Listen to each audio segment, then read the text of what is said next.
Hello everyone, hope everyone is doing well. In this video I'm going to show you how to generate descriptive statistics of data that you have using a pre-canned Excel program.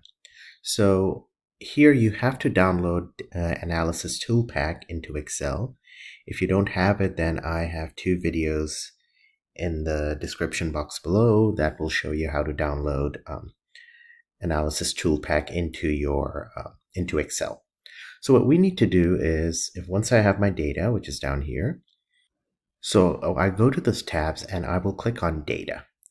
Now, once I have data, I have different things here. And if you have downloaded Analysis ToolPak, you should have data analysis in the far right corner. You can click on that and then a toolbox appears and a number of options are available for you. I need descriptive statistics. What I'm going to do is click on that, and then I'm going to click OK.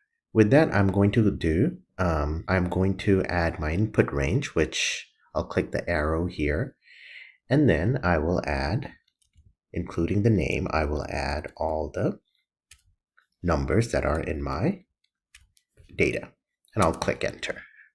And I will say I have labels in my front row or first row. And let me just put the output right here. And then everything else is the same, and I'll leave everything else as is. My data is grouped by columns. Now I need to click at the end that I want to generate summary statistics. Then I'll click OK. And here's my data, or the descriptive statistics of my data. So my average is 26.7, my standard error, which is standard deviation divided by the square root of n. We will talk about that later in a later chapter. But here's my standard deviation. Here's my median, my mode.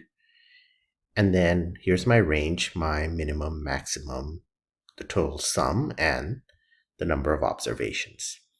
So this is one quick way that I could generate a number of descriptive statistics using my data. Hope this was helpful, and I'll see you at a different video. Have a good day.